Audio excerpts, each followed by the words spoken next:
We're in for a wild night.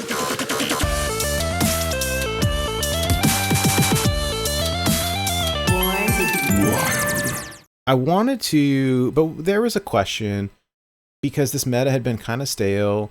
There was a lot of this Kael'thas druid and Switcheroo priest running around and people complaining about the meta being crappy and not fun. And, you know, what do I play? How do you do this? And I thought this might be a good opportunity to talk a little bit about, you know, what does it mean to, you know, how do we look at the meta? How do we read it? How do we select a deck to play? And I think that there's a big part of it. You know, being a good player is one thing, you know, being a good pilot of a deck is something, but like, how do you select the deck that you want to play anyways?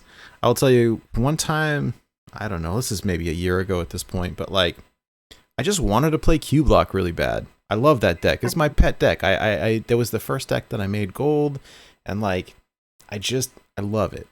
Like the meta is completely averse to it. It was terrible, and I was like, I forced it to Diamond 5, and it was miserable. It was absolutely miserable, and I did it, but like, you know, so the idea is, well, how do I come up with something that is going to be both fun to play, but is also going to, you know, do well? Like, can you get to Legend with a, you know, 51% win rate? Like, yeah, it's just going to take you forever and you're going to be, you know, unhappy. And so part of that is, you know, is looking at what's good and what are other people playing, and either, you know, how do I counter that, or how do I play the good, you know, what's good right now?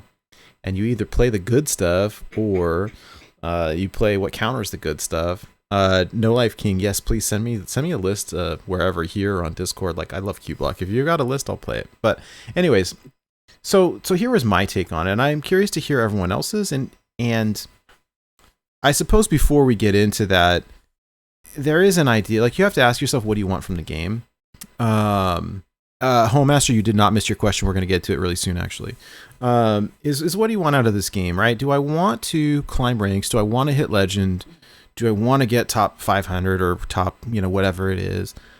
Or do I just want to have fun doing my, you know, crazy combo Timmy type stuff? Or do I want to be out there achievement hunting? Like, what am I trying to do? And depending on what the answer is to that question, you know, really changes all of this a little bit. And so when I was looking, you know, and everyone wants different things. For me, like, I want to win. I want to hit Legend, and I want to do well. And if I'm losing a bunch, then I'm not, you know, having as much fun. But different people are looking for different things. When I started out this month, there's always this like pre-expansion slump where there's not a lot of people playing. Everyone's kind of like, there's this, hey, the new cards came out, I think, on April the 8th, I believe. 12th, which is a Tuesday, right? So the month. Hey, we played them early, okay? Hey, you're right. That's right. It was the 7th. It was the 7th when we played, and so that was my confusion. My bad. We got early access. That was crazy. What a trip that was. Such a cool experience. But right. So the month resets on Friday, April 1, and then we've got about a week and a half ish, you know, before the set drops, and it's like, well, do I play? Do I hit like D5, or do I hit Legend, or do I wait for the new cards to come out? And there's so many people, I think, that were kind of just burnt out because at the very end of the expansion cycle, like, things are kind of stale. And it's like, well, what do I play? And so I wanted to, for me personally, I wanted to hit Legend before the new set came out, so that I was already there, and then I could meme out or experiment with the new stuff, like, once the new set came out. But because there was so few people playing, and it was like, I don't know, there was less people, and people were kind of goofing around and playing like just janky stuff. I felt like, hey, I could, instead of playing a real try-hard deck, I could play more of a, you know, heaven help me, I call this a meme deck. But and so I hit Legend with Tip the Scales Paladin. Like, they had just reverted the nerfs of Hyabus Allura and Crab Rider, like, hey, this is a good opportunity to play the recently unnerfed cards and do something fun. I wouldn't normally, do this. And like, I sailed into Legend with this. It was super fun. But like, would I play this normally? Probably not. And then getting into Legend and I see all of these people are getting like scammed by Kael'thas Druid and Switcheroo Priest and all this stuff. Was like, well, all right, these are the two big decks. So I either gotta play them or I gotta figure out how I'm gonna beat them.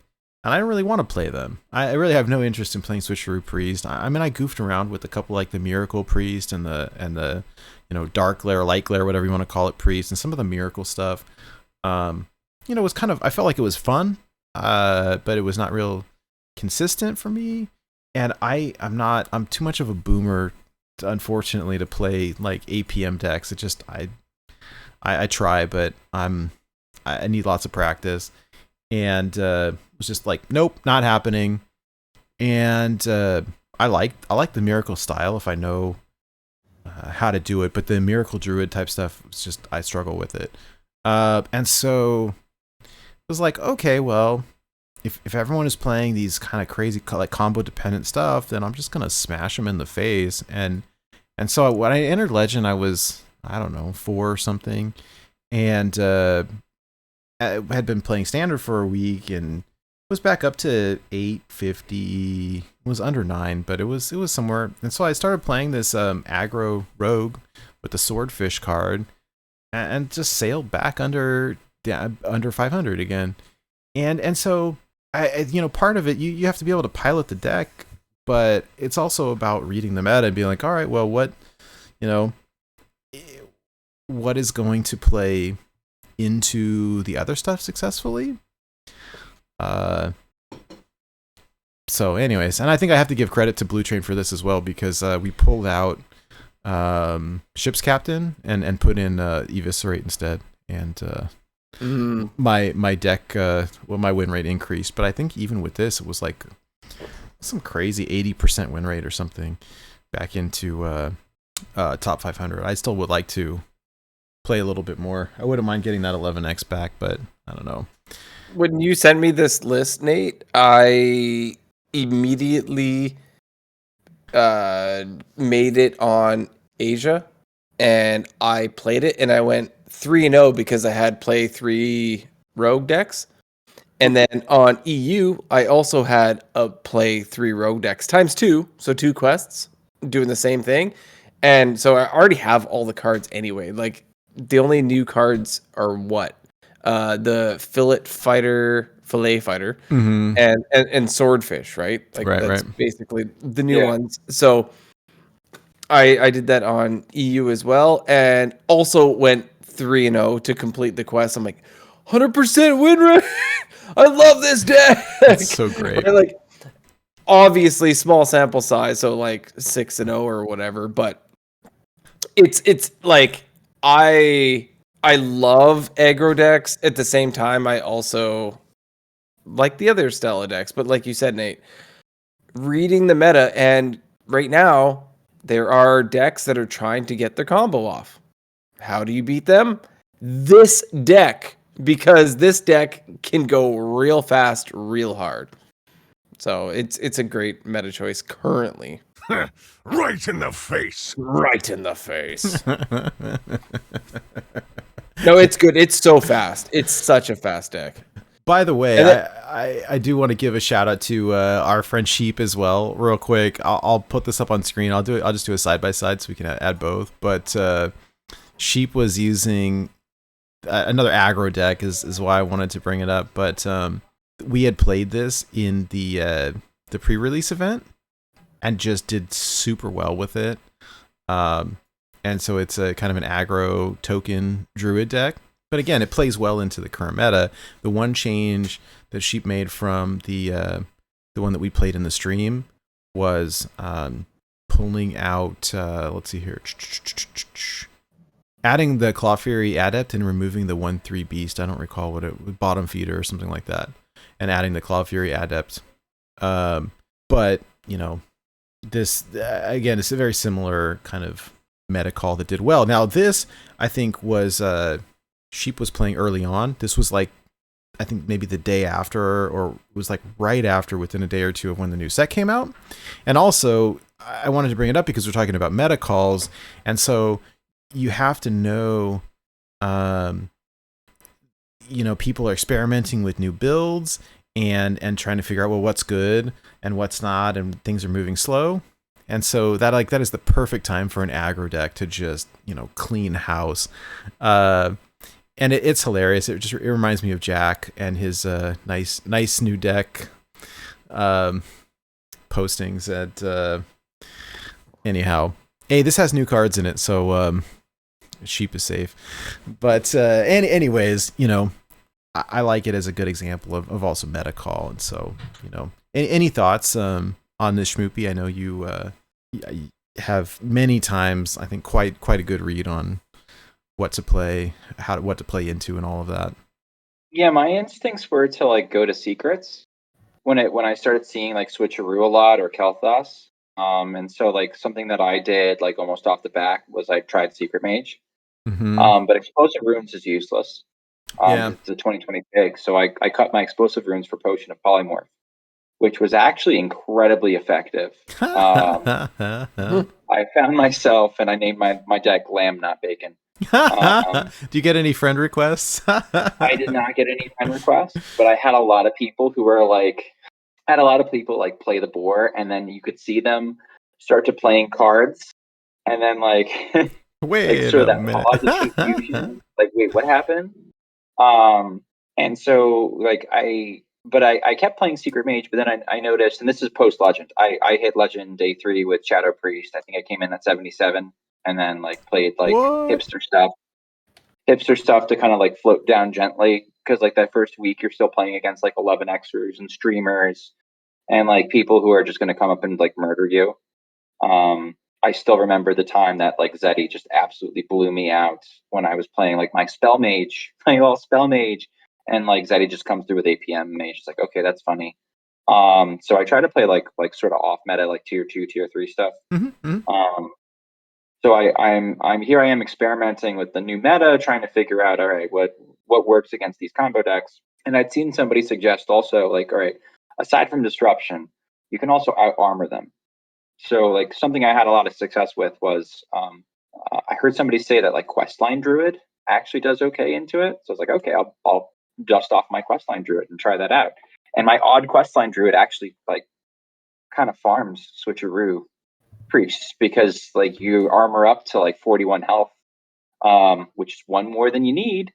And a giant taunt as well, right? Well, you don't get the giant taunt right away, but you armor up to 41 health like turn 3, turn 4, and you can run cards like Mulch and Naturalize. So make as big a board as you want. I'm just gonna just hard remove it, and then hit you in the face forever. Good luck with that. So like you kind of figure out what the best decks are trying to do, and then you try to counter it.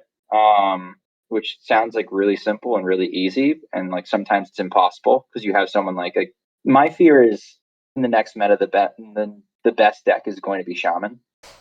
And the thing about free Shaman is it's really hard to counter. It's almost impossible to like hard counter it. It's not polarized. That's like the draw of it is it just sort of like has a neutral matchup into almost everything. Yeah. So like you try to come up with a game plan that's at least good into that deck, because that's probably the deck you're going to see the most often, unless it's not.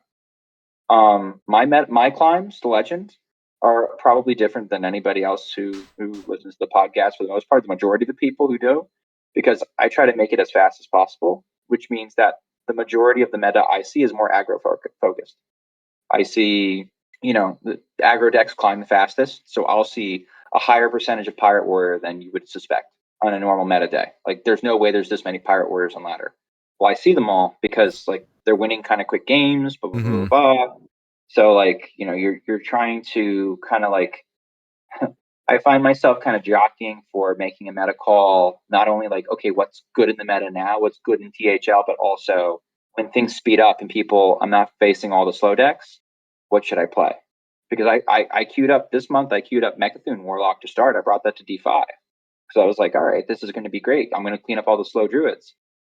I saw like 2 slow druids. and that was it, because everybody else was climbing with something much faster. Yeah. So like you really kind of have to you kind of have to keep an eye on your MMR band and what you're going to be seeing, and also kind of your circumstances and where you are on the ladder. I know the other deck I had a lot of success with this month was Even Hunter, primarily because I can run Pressure Plate. I think a better deck overall, but I haven't done much experimentation with it, is probably Secret Hunter right now, like specifically in this meta, Yeah. because you run so much disruption into Kael'thas Druids and Switcheroo Priests. They can play around Pressure Plate by potioning one of your minions and having Pressure Plate kill it, but like it's really, really hard. Yeah, you know what? I want to give a big shout out to our buddy over at EU, old emo Dave. He's probably one of the most prolific Hearthstone TikTok accounts. Actually, if you want to check it out. But I watched him stream last weekend in Wild, doing, I think it was he was already in Legend, but he was doing a climb, and watch him climb like tons of ranks playing Secret Hunter, facing off against, I mean, it was mostly Kael'thas Druids and Switcheroo Priests, and this deck was just eating them alive because the secrets between the freezing trap or whatever it's called that makes the spells go back. Yeah. And no, God, there's two. I get the names all. Honestly, Explosive Trap is fine into Switcheroo because they make a 21 bore. So like if they attack with the they don't get 40 damage through, they can only get 20 damage through. You probably have Wandering Monster up or Freezing Trap. Like there's just there's you can throw so much flack, and at the same time you're hitting them in the face. That's so smart. So and they're on a clock. It's it's kind of crazy because it's like, okay, I've got the spell or the secret that makes your last spell. It's the counter spell or whatever that puts it back to your hand. Freezing, ice, counterspell trap, and then ice trap, and then I've got the other freezing trap, right? So that you could play your boar and rush it in, and then it goes back to your hand. And then I've got pressure plate that you cast a spell and it just nukes your minion. And there was so much disruption that if that's what you're seeing, like that's a good meta call. And I think it's important to differentiate like what is making a meta call in terms of deck selection versus like putting crappy tech cards in your deck. Yes, for sure.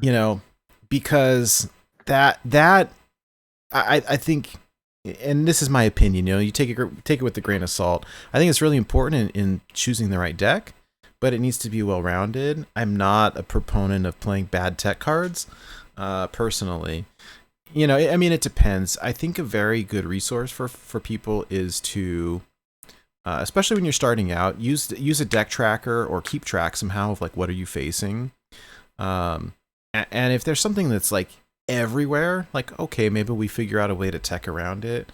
But like, am I gonna put in some goofy tech card against the my one bad matchup that I don't see very often but feel super bad to lose to? Like, I don't think it's a good idea.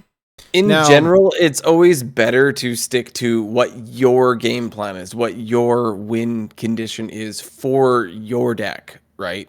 And so, going crazy, oh, well, if I rat this, or, if I need a Galaka Crawler, or I need a Hungry Crab, because all these decks, now you're diluting your win con at this point. Well, your win con should be win, not to not lose, right? I mean, have you ever seen a Chinese deck list and been like, "Holy tech W! Like, how did they put all this in here?" There is a school of thought out there that it's like, all right, well, you like the top players in China like almost will tech for every bad matchup on ladder.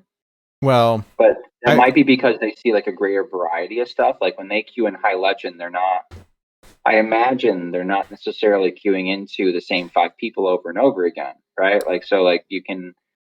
Well, you kind of have to I don't know. It's a different philosophy. I agree with you guys though. I don't agree with sticking in bad tech cards. I would rather than trying to like glue scissors onto my rock, I would rather just play scissors. Yeah. Well, and again, so I think the idea is right. I'd rather win than not lose. Now, there's sort of an exception, I think, as someone who played free shaman for like a good 3 months in a row. At one point, like we kind of jokingly like Free Shaman turned into like it was just the ultimate tech deck. That's all we run is nothing but tech cards. Yes. And it works. And I feel like maybe that's sort of the exception to the rule. But if there's also cards that are, I think, universally good. Lotheb is a great example, right? Like it's good against any class. And to some example, like we started seeing maybe some fringe like Boom Pistol Bully, but like when the quests were everywhere, Quest Hunter and Quest Pirate Warrior, like it stalls them out a turn. And it's good for, if nothing else, Battlecry minions. And so that's going to hit all kinds of stuff. It hits your the Pillager Rogue and whatever else, And so if you've got like a multi-function, tech choice is like, okay.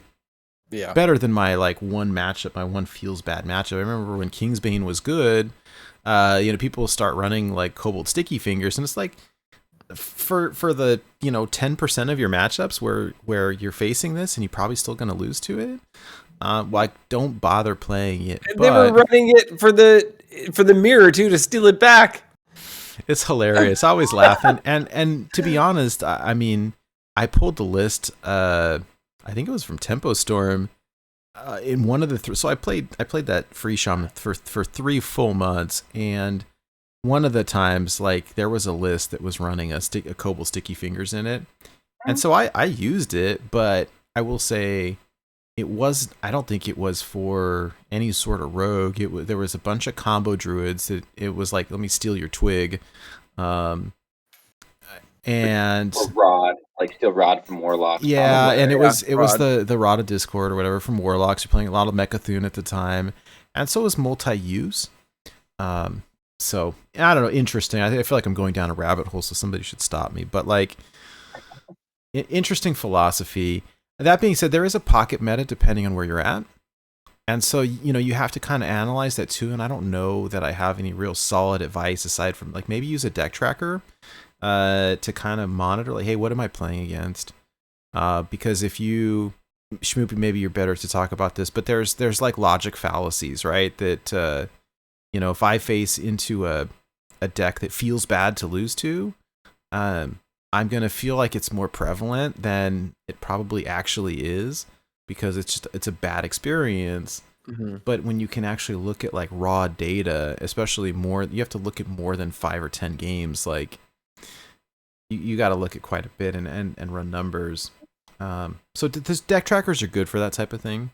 Yeah. Also, when you look at like say Hearthstone -decks.net, right, and you see someone, they're top 10 legend, they just went 5-0. Their deck is posted, right?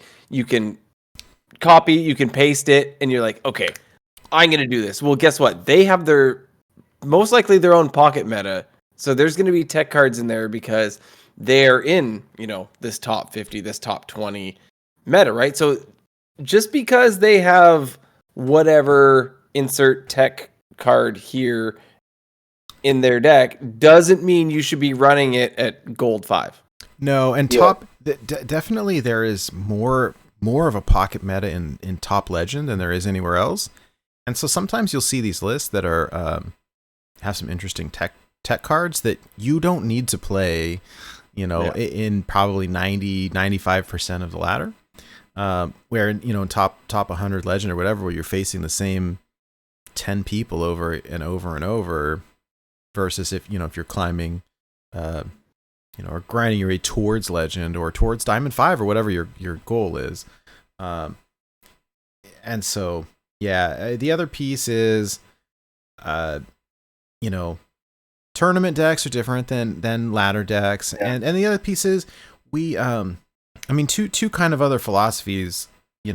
Looking at a deck list doesn't mean that you're going to be good at playing it. A lot of times this stuff takes practice. True. This deck that you brought here, Ogre's Warlock. When I first looked at this, I'm not joking. I thought, what is this pile of cards here? Like this you got to be joking me. But you got to be good at playing. Like, I'm sure if you know what you're doing, but like if I just took this list and I try to play this like without understanding how it works, that's a problem. And so there's that. And the other piece that, and we all do this, and it's kind of funny, and maybe it's a little cruel, but like, hey, like you'll see this. I think Hydra, you just said, you'll see some list like, oh yeah, I went 5-0 with this in Legend, and like, it's a trap. Yeah. It's a Okay, trap. that the sample size is just so small that like it's not. Well, you take it with a grain of salt is what I'm trying to say. Not that it's not a good list or that it's not, fun or enjoyable or whatever. It's just if I'm looking at trying to make a decision, like I want to see something with numbers. So I love looking at HS Replay. I love looking at Vicious Syndicate because I know these are all data driven, or seeing what the experts say. I love looking at Tempo Storm. Now, that's not to be said you can't hit Legend with an off-meta deck. I've done it more often than not. I can't tell you the times I've hit Legend with a tier 3 or tier 4 deck, but like, it's just you gotta know how to play it. So, anyways. Yeah, it has to be the right conditions for that deck. Like, there's a reason why a deck is tier 3, right? A tier 3 deck is really like, or a tier 2 deck is really feeding off of a positive relationship against most popular decks, but maybe is being held back by a specific one. So like a great example of that used to be like, well, this deck is like, there might be a deck that's being held back by Dark Glare. Well, if you don't see a lot of Dark Glare, then maybe it's a good deck for you to play, because even though it's tier 2 on, let's say, like the Tempo Storm list, where like these are top players and they're seeing, the top variety of decks, in your particular little ecosystem, it might make sense for you to play it. And I will say there are definitely striations in the ecosystem, from what I've seen. Like Top Legend, obviously, it's its own little pocket meta. You have people playing each other, like they're queuing up, and sometimes they're playing each other, the same people multiple times. They know what they're playing. They're worrying about counter queuing. They're worrying about like, well, they're on my friends list. I'm going to spectate them for a second, see what deck they're playing, and then counter queue them with a deck that beats that deck. Yeah. So like there's like little shenanigans that can happen in, like, I'm gonna say, starting in like, top 350 and up. Mid legend, like people who are really pushing hard for 11x are for the most part pretty much memeing. Like they're playing like they're cool, like homebrew stuff, but they're also usually pretty competent pilots and usually pretty, like, I'm not going to say conservative deck builders, but they're not straying too far from meta stuff. So like they're talented deck builders, and they are also talented pilots. So you see some like cool stuff in there. And then there's a little layer between mid legend and low legend. And at low legend, you have kind of like two types of players. You have the players that are basically like, okay, I hit legend with my tryhard deck, and that's all I play, but I'm not good enough to crack into mid legend. And then you've got people who are at like Diamond 1, Diamond 2, Diamond 3, trying to claw their way in. By far the most competitive section, I think, on anywhere in the Legend ladder is between D5 and D1. Oh yeah. There's very little meaning. There's very little like fun to be had. Like there are people who hang out at the Diamond 5 floor and meme and like play fun stuff.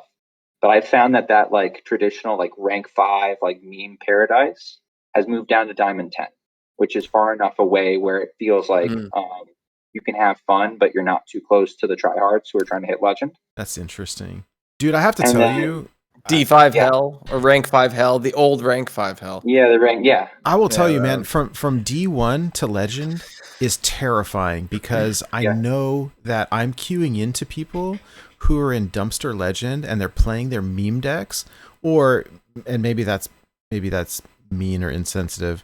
What happens sometimes is like I hit legend and then I want to play my fun thing. I want to play my goofy combo or my flashy thing or my fun thing or whatever it is that like I donate stars. That I don't, I may not be able to climb as efficiently with this, but like I feel safe to play with this once I hit legend. And for me, like trying to hit legend at Diamond 1, facing off these meme decks as my like legend bosses, these are so difficult to play into because you don't know like what the heck is this card? What are they trying to do? What is going on here? Why did they wait a minute? And like if I'm playing against a meta deck, like I know what I'm playing into. I know what the matchup is. I know how to beat it. I know what I'm looking for. And when I queue into like Reno Dragon Paladin, like what? I don't know what to do or what to play. Like I'm just trying to One win, of the best you know? streamers I've ever seen. I think what helps that is like that helps your identification skills. So Uh-huh. the reason why I play down where I play is like I see a wider variety of decks. I like after I see 2 or 3 cards, I have an idea what they're trying to do. But the person I learned that from watching, the best person I've learned that from is Raffle. Oh, 100%. Raffle does it better. Raffle does it better than anybody I've ever seen. Agreed. Yep. Streaming. Like he looks at it, he goes, "Oh, I bet this is like a Reno Spiteful deck." And out comes the Zephrys or out comes the Kazakus, and then look, they did a Spiteful thing. Haven't seen any spells. It's a mage. Maybe it's like a Reno Kazak. And like that's the thing, is like you kind of feel it out. And like I think Ben from work said it once in the Discord. Also, he's played those decks too, so he knows. Mhm. I know, well, yeah, but like Ben from work said it once. Like he's like, I lose more to in the dumpster. Like he spent the time like as a monk just hanging out in like the wild dumpster, just like playing Mazaki Mage until his eyes bled. And then Mazaki Mage was meta, and he like absolutely like took off. But there was a time where like secret mages everywhere. He was getting farmed. He's like, yeah, I lose more to bad players because I don't know what they're doing. Yeah. Like, and he's saying it bad players because he's like, he's saying he's queuing into like Diamond 10 odds. I mean, there's some really talented players down there just playing their favorite stuff that aren't really interested in hitting Legend. So you'll hit some other sharks, like like me, like I'm playing my goofy stuff, and it's just like, well, it's like I'm actually pretty good, even though you're at Platinum 5 and you're queuing into me. Wildcard does that. He's Yeah, chilling down there. Wildcard, Cyber One, right? Like Yeah. like Jules, like guys who might not have the time to climb all the way up to Legend, so they play as high as they feel like playing on ladder, and they're just solid, just playing what they want to play.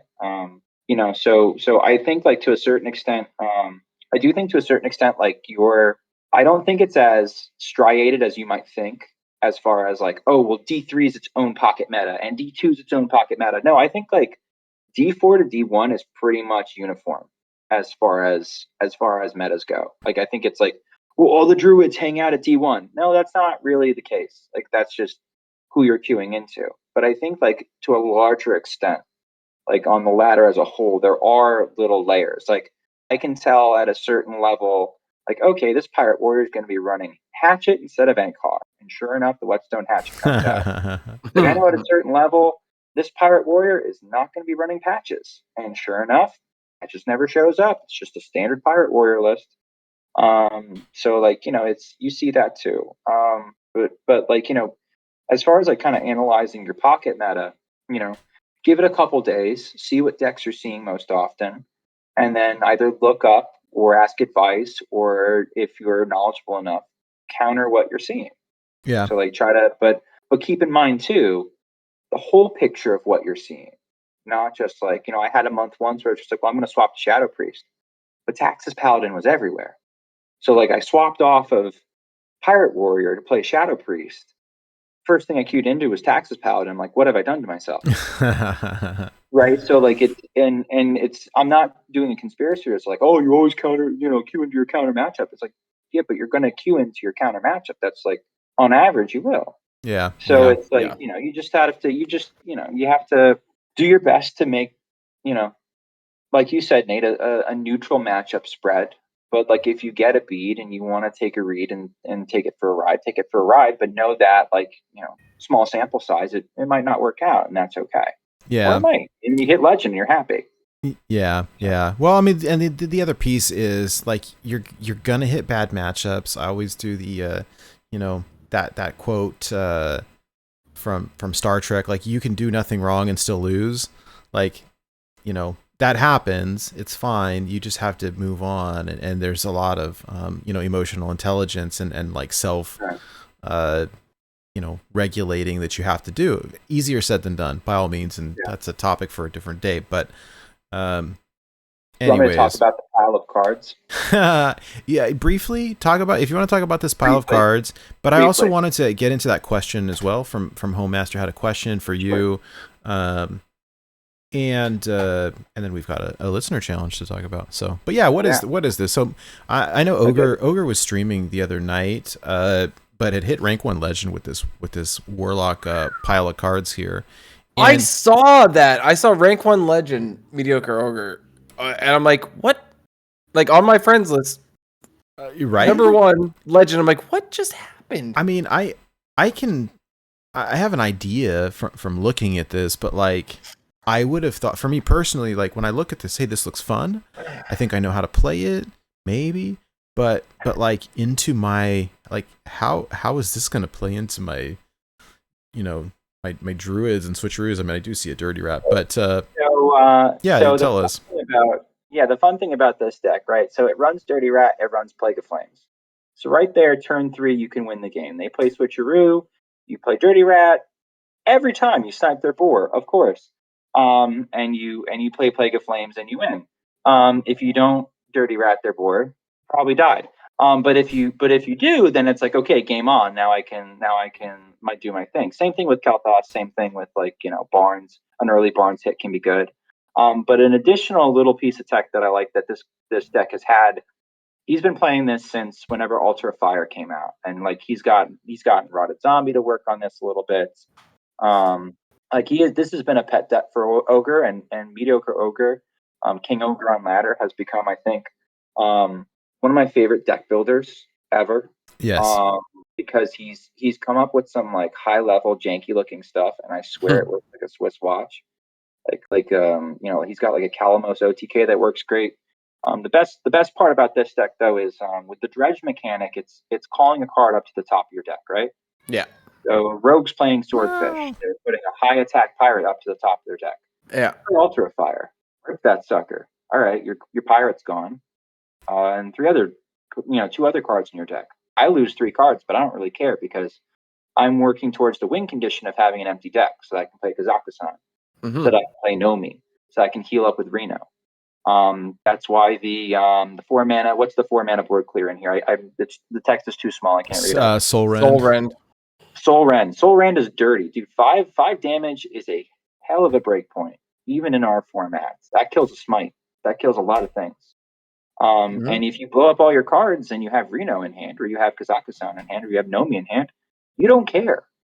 So you just turn through your deck as fast as possible. It puts your scavengers online. It puts your Quillbore online that are like, they can't go face, but they're like little mini Cloud Princes with lifesteal. And you beat your opponent senseless through War of Attrition, and then all of a sudden you have this giant value bomb that ends up just like smoking them, and they have no answer for it. And I think it's a really cool deck. I think if you're listening to the podcast or you watch the video, I hope that this comes out and you get a chance to play it, because like it's honestly one of the more fun decks. Probably gonna be jamming it all weekend. It's one of the more fun decks that I've had to play. I've played earlier versions of this, so I have some experience. Don't worry about burning cards. Just rip it. Just do what you have to do to survive. But for the most part, you're trying to get to the end. And if you have Kazakhstan or Nomi in hand, like let loose, have fun. It's such a sick list. Looks like a blast. Oh yeah. I wanted to highlight it as something like this is what we're going to lose with that Kazakhstan nerf.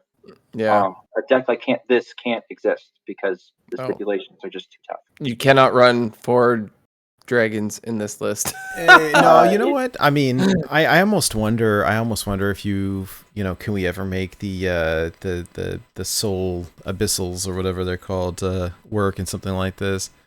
But yeah, I don't know. Hey, for anyone listening or watching this, I dropped the code in the Twitch chat here, but it's in our show notes as well. So the show notes are available from our website. We do them all in Google Docs so that you can pull them up and copy paste. Anyways, sorry, but yeah, no, this is crazy, and definitely high skill cap. I haven't seen Chef Nomi in ages, so right.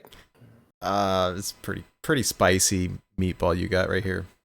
I love it, and I think it's worth exploring if you have the cards. If you don't have Nomi, like play Niru, play something else. You play something else. Yeah, just like play Zeph. Just have fun, because this thing is just a ton of fun. Yeah. Hey, so we did get a question from Home Master about Well, this whole idea. So here's the question: how do you decide what specific cards to include based on the meta if you are running a typical or off-meta deck?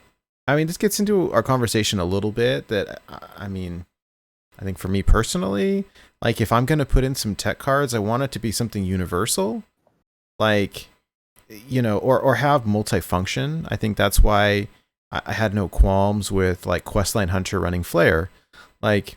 Cool, like it takes care of the ice block, but like Hunter needs draw really bad, and it's also a 1 mana spell, so it works well, with my Tavish to hey, it's a 1 mana spell, and so if something can be multifunction, I think that's great.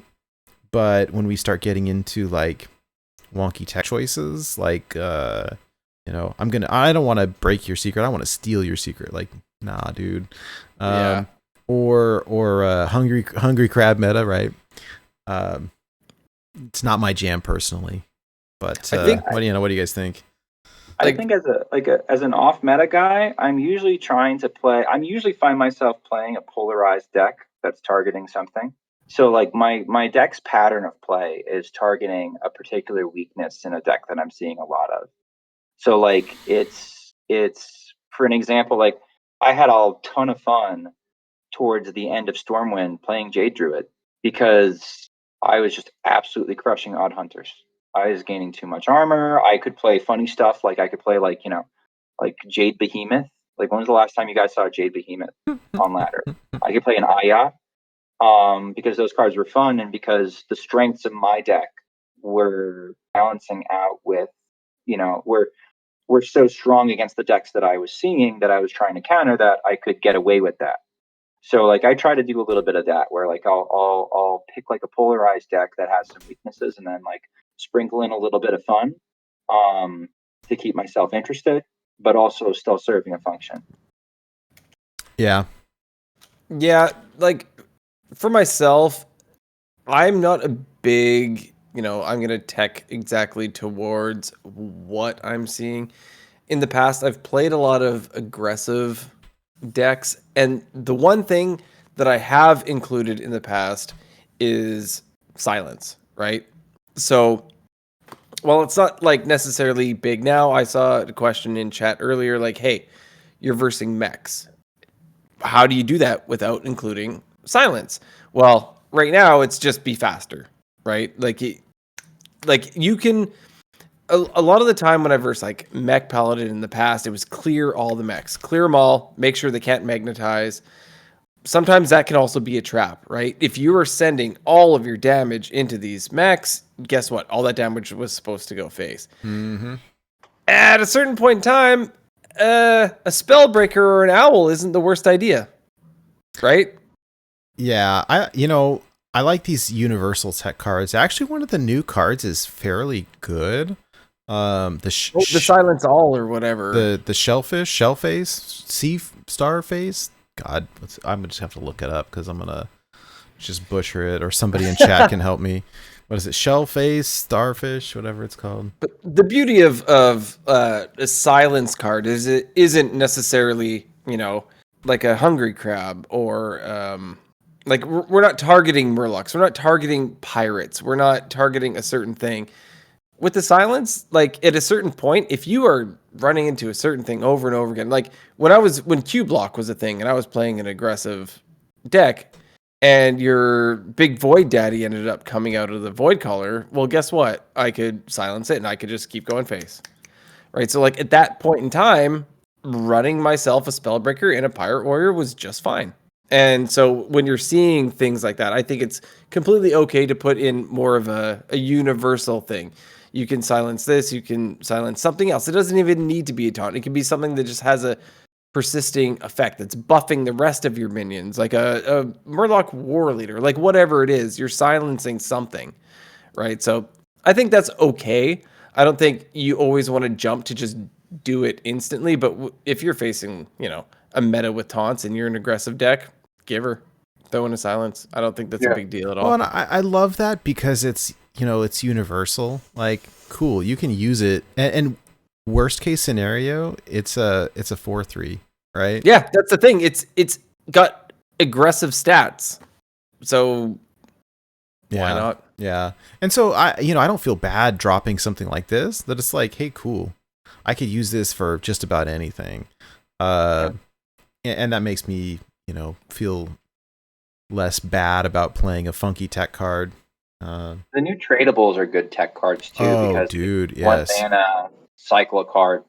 Like you don't Rustrod Viper. Like there's no reason to ever like. We used to argue what was better, Sticky Fingers or was it Corrosive Ooze, the 3/3 that like Yeah.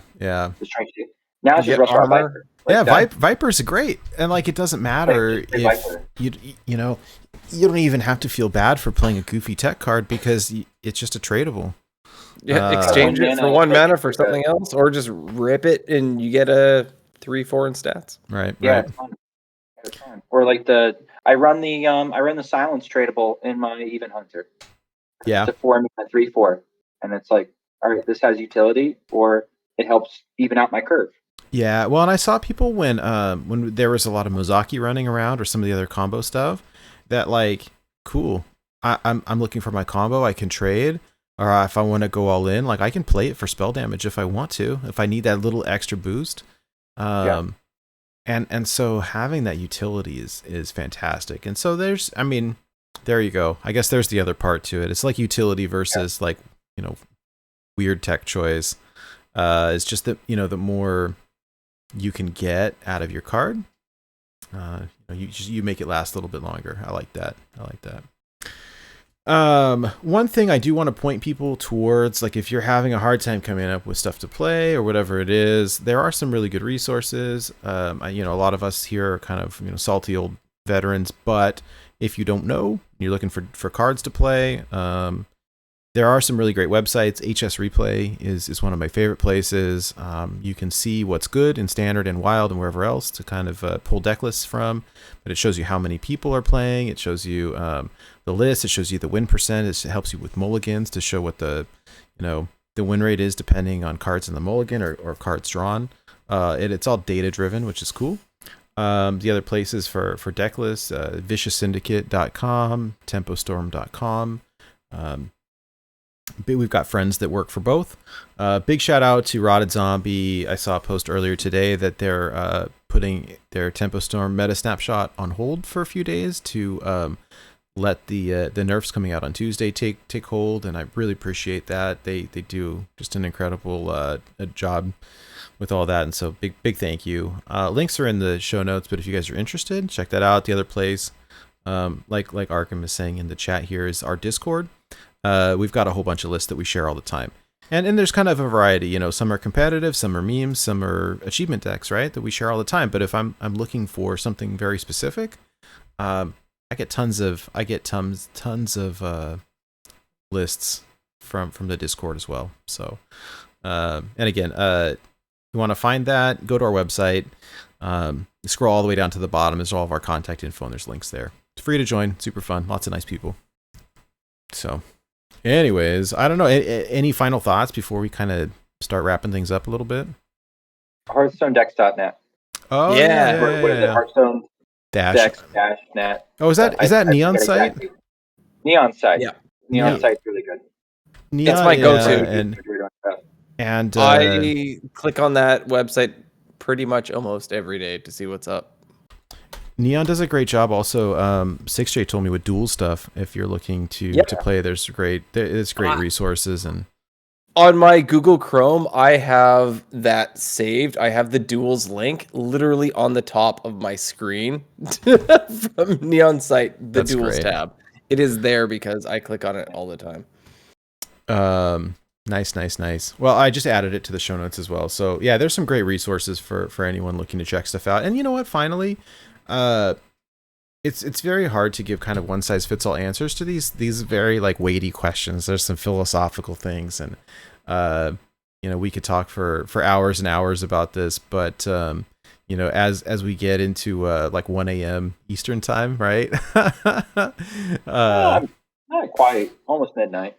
Oh, okay, that's not too bad then. We're okay. But anyways, I would say, though, if you're interested in your specific questions or wanting to interact, the Discord is great. Co-ops are great. I think that there's a a great opportunity to discuss and learn.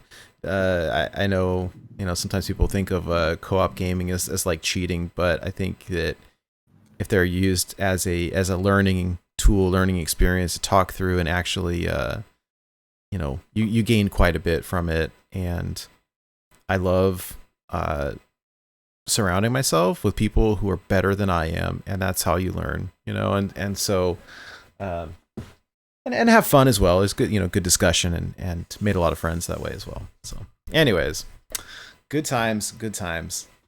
Shmoopie, I love having you on the show. You're lots of fun. Yeah. I love being here.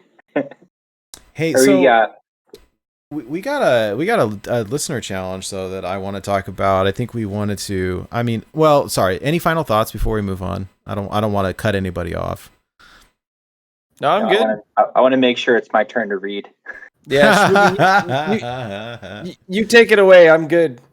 All right, I was scrambling because my phone battery's at like 4%, and I'm like, where's the dock shared? Where's the dock shared? All right. I'll tell you what. If you want, I can explain what last week's challenge was. I got it right in front of me. I got a solution. I'll do my best sheet. All right. Last week's challenge: most gain spell damage applied to Naga minions, and then the largest damage from one arcane spell to the opponent. Our winner was Ulticon with 2 30 spell damage Nagas on a Siphon Mana? On a Siphon Mana. Oh, dude, this was crazy. So we had screenshots here, and there were screenshots in the Discord, and we're like, how in the world did you do this? Number one, I think we made a little bit of a boo-boo here, because as it turns out, there are almost no arcane spells that do face damage. There's like 2. Maybe a couple more than that. What is it? Arcane Shot, I think, from Hunter. But it's super difficult to get spell damage in Hunter. And I've got Siphon Mana here. We were looking for options in Shaman, and like they just don't exist.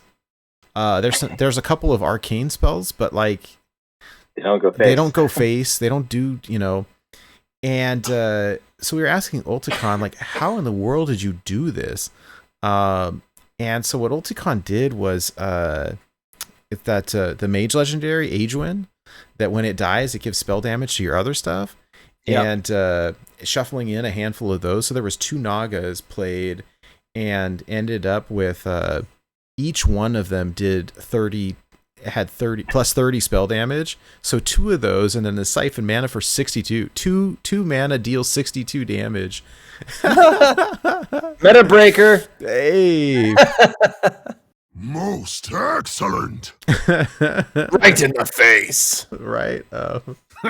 Right in the face. Like fucking insects. Yeah. So this was rad. So Ulticon, GG's, congrats. You are the big winner here.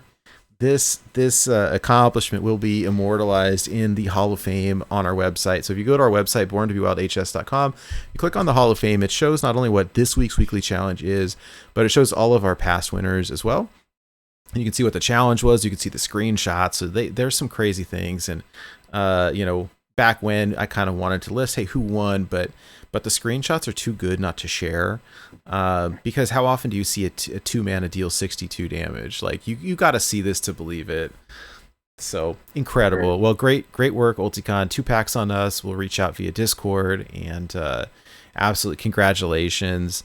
But so we have a weekly challenge every week. And Shmoopie has helped come up with the one for this week.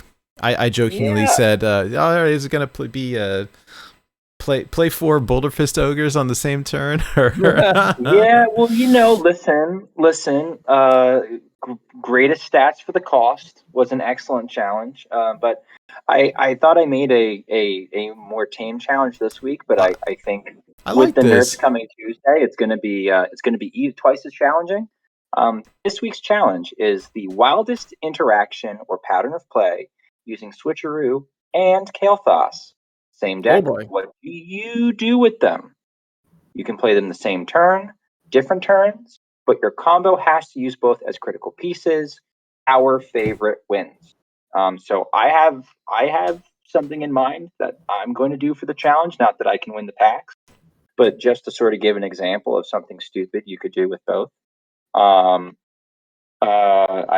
I'm going to try out on ladder because I'm insane, I guess. So, I know. just You a know what? vulgar display of insanity. If Um, you try to participate after Tuesday, you're going to have to do it in standard. It's true. It's true. So you can do Oh, this in but standard, no, or wild, or casual. You know, I mean, no, wait. Obviously, can't do against friends or the innkeeper because No the innkeeper's Kael'thas friend. in standard though.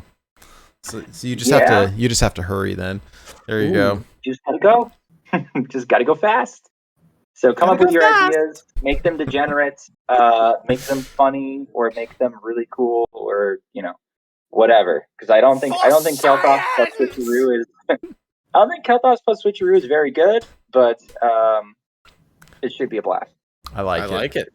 Yeah, that's great. Well, I'm interested to see, what kind of crazy combos people can come up with. I think it'll be an absolute blast, and we may have to, we'll try to get this posted tonight so people can expedite because it's got to be between now and Tuesday, really. Well, Tuesday at what? 10, like a weekend. 10 a.m. Yeah. It's gonna be. When we were talking about this stuff yesterday, it's like I didn't think that these nerfs were coming this fast. I mean, we thought we'd see an announcement pretty soon, but you know what? It is what it is. You do it fast, and I'll post it in the Discord tonight. So if anyone wants to get started on it, we can do it right away.